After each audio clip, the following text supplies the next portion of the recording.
भारत एक खोज में हमने अब तक कई सच्ची कहानियों के बारे में बात की।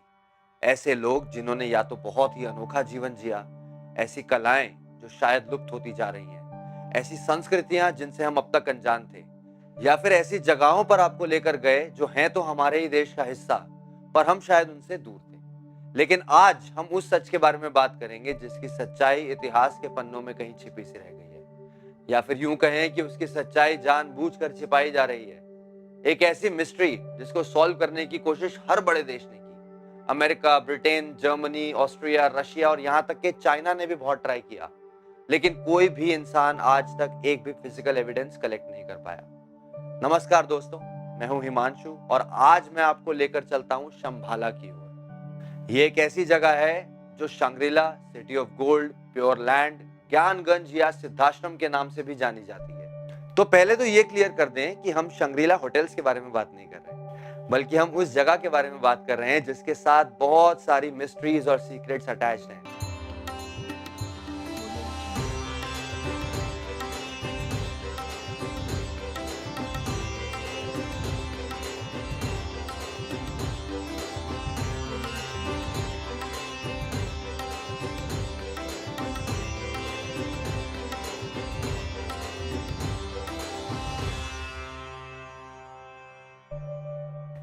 आज मैं और आप साथ मिलकर इसी जगह यानी शंभाला, इससे जुड़ी कुछ मिस्ट्रीज को धीरे धीरे करके सॉल्व करने की कोशिश करेंगे। तो शंभाला, सिद्धाश्रम, ज्ञानगंज या शंग्रीला, इन सारे नामों के साथ एक ही सवाल जुड़ा है, does it even exist?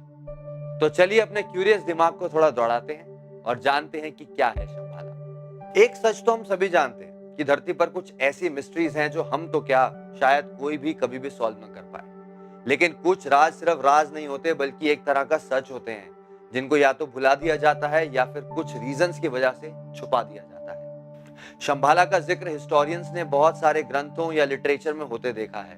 Shambhala एक संस्कृत शब्द है जिसका अर्थ है a source of happiness. James Hilton नाम के एक राइटर ने अपनी नॉवल लॉस्ट होराइजन में एक काल्पनिक यानी फिक्शनल जगह का जिक्र किया जिसका नाम है शंग्रीला। और इसको गौर से देखें तो यह जगह शंभाला के ऊपर ही आधारित है। किताब में शंग्रीला को एक स्नोई माउंटेन पास बताया गया है जो कि दूर तिब्बतन वैली में हिमालय के बीच में कहीं छुपा हुआ है। और नॉवल की माने तो शंग्रीला को कुछ मंक्स का एक ग्रुप चलाता है और ये वो मंक्स हैं जिन्होंने मोक्ष की प्राप्ति कर ली है। और जिन लोगों ने भी इस किताब को पढ़ा है वो आज के समय में शंग्रीला शब्द के साथ धरती पर एक स्वर्ग को पिक्चर कर पाते हैं, लेकिन सिर्फ कल्पनाओं और कहानियों में, सच्चाई में नहीं। लेकिन इस किताब में कितनी बातें सच और कितनी झूठ, इस बात से कुछ फर्क नहीं पड़ता, क्योंकि मुद्दे की बात यह है कि लॉस्ट होराइजन ने शंग्रीला को तो फेमस कर दिया, पर साथ ही साथ शंभाला की सच्चाई को कहीं भुला दिया। और जेम्स हिल्टन साहब ने तो अपनी नॉवल खुशी से बेची और फायदा भी खूब उठाया। तो शंभाला का सच जानने के लिए थोड़ा इतिहास में चलते हैं। दरअसल शंभाला का जिक्र विष्णु पुराण में हुआ था जो 4वीं सेंचुरी की शुरुआत में लिखी गई थी। उसमें लिखा था कि भगवान विष्णु के 10वें और आखिरी अवतार कल्कि का जन्म शंभाला नाम की एक जगह पर होगा जो हिमालय में कहीं छुपी है। बुद्धिज्म के कुछ मशहूर इंपॉर्टेंट धार्मिक टेक्स्ट में से एक कालचक्र तंत्र और तिब्बतन टेक्स्ट झांगझुंग में भी शंभाला के बारे में डिटेल में इंफॉर्मेशन दी गई है। कालचक्र तंत्र के मुताबिक शंभाला सिर्फ एक छोटी सी जगह नहीं है, बल्कि एक पूरा राज्य है जहां शक्य मुनि बुद्धा ने कालचक्र की शिक्षा शंभाला के राजा सुचेंद्र को दी। सुचेंद्र बुद्धिज्म को पूरी तरह से अपनाना चाहते थे, लेकिन अपने राज्य को लेकर बहुत ही परेशान थे, क्योंकि वो अपनी प्रजा से इतना प्रेम करते थे, इसलिए किसी और को अपनी प्रजा या अपना राजपाट नहीं सौंपना चाहते थे। इसीलिए उन्होंने शक्यमुनि बुद्धा से मदद मांगी और उनसे पूछा, गुरुदेव, क्या कोई ऐसा तरीका है जिससे राजा को अपना राजपाट और अपनी जिम्मेदारियां ना छोड़नी पड़े और वो फिर भी बुद्धिज्म के जरिए मोक्ष की प्राप्ति कर पाए? ये सुनकर शक्यमुनि बुद्धा ने उनको कालचक्र तंत्र यानी व्हील ऑफ टाइम थ्रेड के बारे में बताया। और कालचक्र तंत्र बेसिकली एक ऐसा वे ऑफ लाइफ है जिससे कम समय में मोक्ष की प्राप्ति की जा सकती है। वैसे कुछ लोगों का यह भी मानना है कि शंभाला दक्षिणी भारत में भी हो सकता है। अब जैसा कि मैंने बताया कि शंभाला सिर्फ एक छोटी सी जगह नहीं है, बल्कि पूरा राज्य है। इस राज्य को प्योर लैंड भी कहा जाता है, और ऐसा इसलिए क्योंकि वहां के सभी लोग जीवन की मोह माया से ऊपर उठ चुके हैं। इस वजह से शंभाला तक आपके और मेरे जैसे लोग शायद ना पहुंच पाए, और ऐसा इसलिए क्योंकि शंभाला का सिर्फ आधा ही रास्ता फिजिकल है और बाकी का रास्ता पार करने के लिए उस व्यक्ति की आत्मा को पूरी तरह से पवित्र होना पड़ेगा। ग्रंथों के हिसाब से शंभाला की ज्योग्राफिकल लोकेशन 8 बर्फीले पहाड़ों के बीच में है, जो सब मिलकर एक कमल का फूल बनाते हैं। उन 8 पहाड़ों के बीच में एक पिरामिड टाइप का पहाड़, जिसके ईस्ट और वेस्ट में एक झील है और वेस्ट वाली झील में बहुत सारे सफेद कमल के फूल। उस पहाड़ के साउथ की तरफ एक पार्क या गार्डन जैसा कुछ है, जिसके पास शंभाला का विशाल राज्य मौजूद है। हो सकता है इन्फॉर्मेशन का ओवरडोज लगे, लेकिन फिर भी मैं चाहूंगा कि आप ये इन्फॉर्मेशन अभी के लिए थोड़ा याद रखें। तो वहां एक 9 मंजिला महल है जिसमें 4 एंट्रेंसेस हैं और यहाँ के राजाओं के वंश को कल्की किंग्स भी कहा जाता है। हर राजा के राज में खुशहाली, अच्छी हेल्थ और संपत्ति तीनों चीजें मौजूद हैं। और जब इस कलयुग में सिर्फ और सिर्फ बुराई का राज होगा, तब शंभाला पर उड़ी हुई चादर हटेगी और यह जगह इस बुराई के सामने अपने आप प्रकट हो जाएगी। मैं आपको याद दिलाना चाहूंगा कि सारी जानकारी इतिहासकारों ने अलग अलग धार्मिक किताबों और ग्रंथों को पढ़कर इकट्ठा की है। अब इससे यह अनुमान लगाया जा सकता है कि भले ही ये बात सच हो, इस सब के बारे में इतिहास में लोगों ने लिखा था और शंभाला का जिक्र भी किया था, पर इन सब बातों से ये 1% भी प्रूव नहीं होता कि शंभाला सच में है, क्योंकि अब तक इंसान तो उस जगह को ढूंढ नहीं पाया है। कुछ थ्योरिस्ट और हिस्टोरियंस का यह भी मानना है कि हो सकता है कि शंभाला एक राज्य नहीं बल्कि एक बेयुल हो। अब ये बेयुल क्या होता है? बेयुल असल में ऐसी घाटियां होती हैं जो छुपी हुई हैं लेकिन बहुत बड़े एरिया में फैली हुई हैं।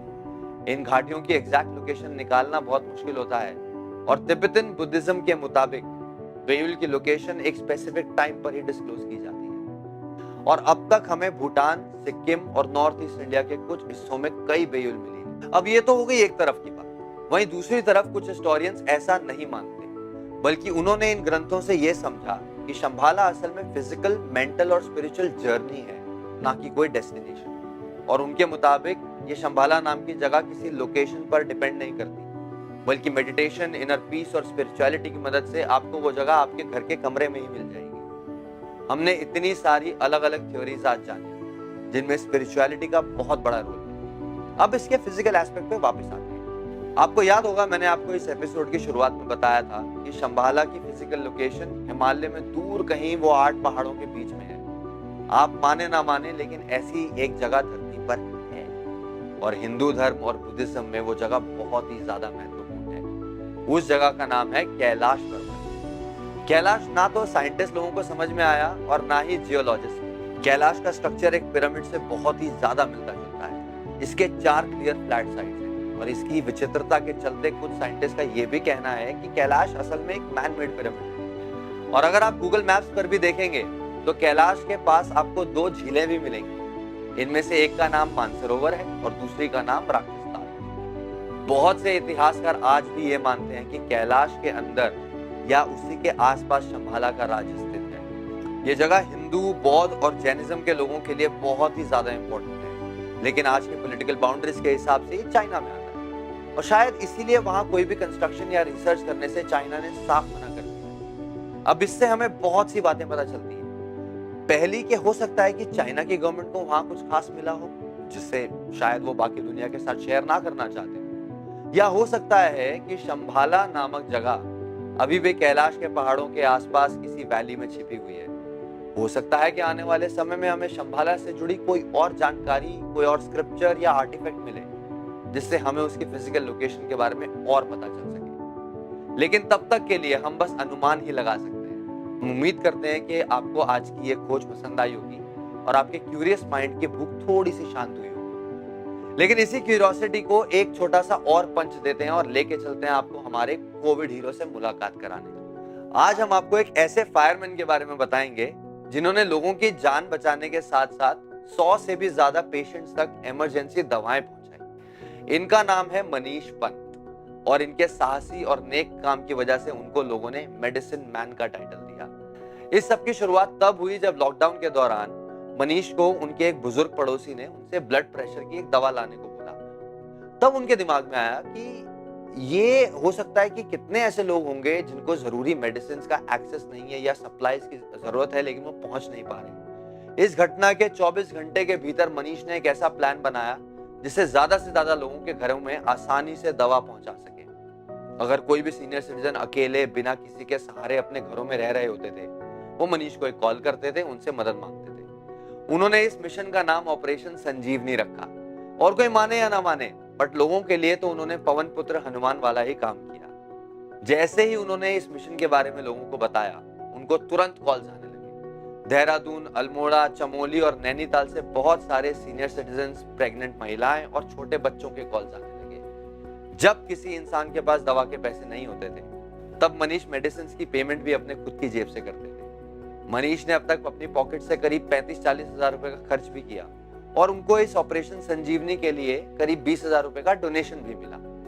लेकिन मनीष के लिए कभी ये पैसों की बात थी ही नहीं। उनसे जब ये सवाल किया गया कि वो अनजान लोगों के लिए इतनी मेहनत कैसे कर लेते हैं, तो उन्होंने ये जवाब दिया कि भारत एक परिवार है, और अगर मुझ में किसी को हेल्प करने की क्षमता है तो मुझे उन लोगों की ज्यादा से ज्यादा मदद करनी चाहिए। पहाड़ों में खतरनाक सड़कों पर उन्होंने लगातार हर दिन सफर किया, दवा के जरिए लोगों की जानें बचाई, और उसके बाद भी अपने काम को लेकर हमेशा हाथ जोड़े और सर झुकाए से ही रहे। उन्होंने लोगों की मदद करने के इस काम को एक परोपकारी काम नहीं समझा, बल्कि भारत का एक नागरिक होने के नाते अपने इस परिवार के लिए अपनी ड्यूटी समझी, जिससे हम सब लोग सीख सकते हैं कि अगर बुरे समय में हम लोग एक दूसरे की मदद नहीं करेंगे तो आखिर कौन करेगा। ऐसी और दिलचस्प कहानियां और मनीष जैसे सेल्फलेस लोगों के बारे में जानने के लिए हमें इंस्टाग्राम पे फॉलो करें और हमारे यूट्यूब चैनल को सब्सक्राइब करें। वीडियो को लाइक करें, और अगर कुछ पसंद ना भी आए तो वो भी हमें कमेंट्स के जरिए जरूर बताएं। अब हम आपसे मिलेंगे अगले एपिसोड में भारत की एक और अनोखी खोज के साथ। तब तक के लिए मैं आपसे लेता हूं अलविदा। नमस्कार।